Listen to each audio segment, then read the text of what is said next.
Assalamualaikum warahmatullahi wabarakatuh. Perkenalkan, nama saya Muhammad Farhan Ilmi Nasution dengan NIM 210306068 Fakultas Pertanian jurusan Peternakan Universitas Sumatera Utara. Baiklah, pada praktikum kali ini saya akan menjelaskan anatomi dan sistem pencernaan pada hewan ruminansia. Apa sih hewan ruminansia itu? Hewan ruminansia adalah hewan pemakan tumbuhan yang mencerna makanan dengan dua langkah. Yang pertama, satu dengan menelan makan makanan mentah. Yang kedua, mengeluarkan makanan setengah dicerna dari perutnya dan mengunyahnya kembali di mulut. Contoh hewan ruminansia ada: yang pertama sapi, yang kedua ada kambing, yang ketiga ada domba, yang keempat ada kerbau, yang kelima ada kijang, yang keenam ada rusa. Baiklah, saya akan menjelaskan sistematika pada sapi. Yang pertama ada kingdom Animalia, yang kedua ada filum Chordata, yang ketiga ada kelas Mammalia, yang keempat ada ordo Articulodoctia, yang kelima ada famili Bovidae, yang keenam ada genus Bus. Selanjutnya kita masuk ke penjelasan organ pada sistem digestivus. Yang pertama ada cavum oris atau mulut,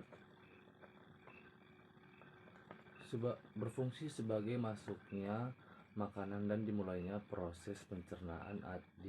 Proses pencernaan di mulut terdapat organ seperti gigi seri dan gigi geraham, dan ada juga Yesterifa, yaitu lidah dan suliva. Selanjutnya ke esofagus, yang berfungsi sebagai penghubung antara rongga mulut dan lambung. Makanan yang sudah melalui esofagus akan menuju ke lambung, di mana lambung itu berfungsi sebagai proses pembusukan makanan dan menghasilkan enzim selulosa.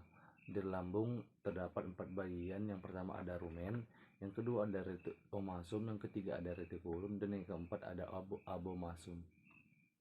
Selanjutnya makanan akan masuk ke intestinum tenu atau usus halus, di mana di sini terjadi sari makanan yang diproses di dalam absorpsi dan difermentasi. Intestinum tenu terbagi menjadi 3 bagian. Yang pertama ada duodenum, yang kedua ada jejunum, yang ketiga ada ileum. Selanjutnya kita masuk ke intestinum crassum atau usus besar, yaitu ini usus besar berfungsi untuk melakukan proses penyerapan air, berbagai vitamin, mengurangi keasaman, dan mencegah terjadinya infeksi. Selanjutnya kita masuk ke anus. Anus adalah tempat pembuangan sisa makanan. Nah, sekarang kita masuk ke rumen. Rumen atau perut besar merupakan tempat penyimpanan sementara makanan yang sudah ditelan dan membantu menguraikan makanan. Bentuknya seperti handuk.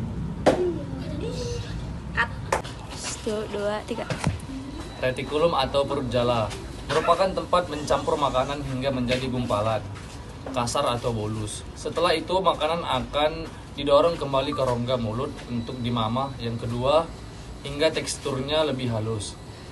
Retikulum ini berbentuk seperti serang laba. Omasum atau perut buku berfungsi membantu proses penghalusan makanan secara kimiawi yang dibantu oleh kelenjar, enzim, dan mengurangi kadar air.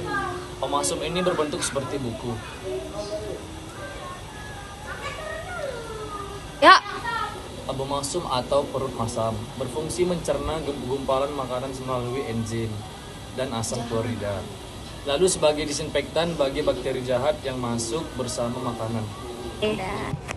Ini adalah usus halus, berfungsi menyerap sari-sari makanan yang telah diproses di dalam lambung. Selanjutnya sari-sari makanan yang diserap kemudian diedarkan ke seluruh tubuh dan akan diubah menjadi energi. Baiklah, sekarang saya akan menjelaskan mikroba-mikroba yang ada dalam sistem pencernaan hewan atau hewan ruminansia, tepatnya pada sapi, yaitu yang pertama ada bakteri yang berfungsi sebagai pencerna selulosa, yaitu Bacteroides succinogenes Ruminococcus albus, Eubacterium cellulophilus. Yang kedua ada bakteri yang berfungsi sebagai pencerna protein, yaitu Clostridium sporogenus, Bacillus licheniformis, Selenomon as ruminatium.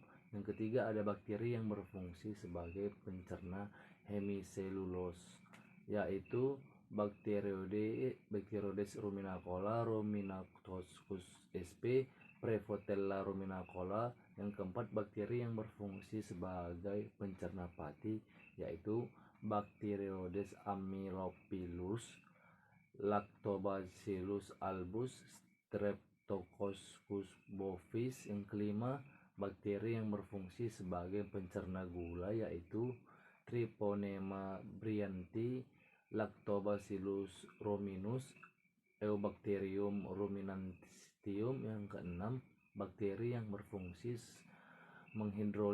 menghidrolisis lemak menjadi glycolysis dan asam lemak, yaitu Phocosilus sp, Eubacillus sp, anaerobic oleoteca.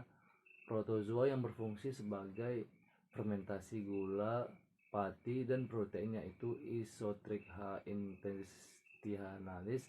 Yang ke-8 protozoa yang berfungsi sebagai pencerna pati, yaitu maltosa, glukosa, yaitu dan Trichina ruminantium. Yang ke-9 protozoa yang berfungsi sebagai pencerna protein, yaitu Entodymium caudatum. Yang ke-10 fungi atau jamur yang berfungsi sebagai pencerna selulosa, yaitu Neocalymatic sp, Orpinophic es. Sekian video dari saya. Apabila ada kesalahan saya mohon maaf.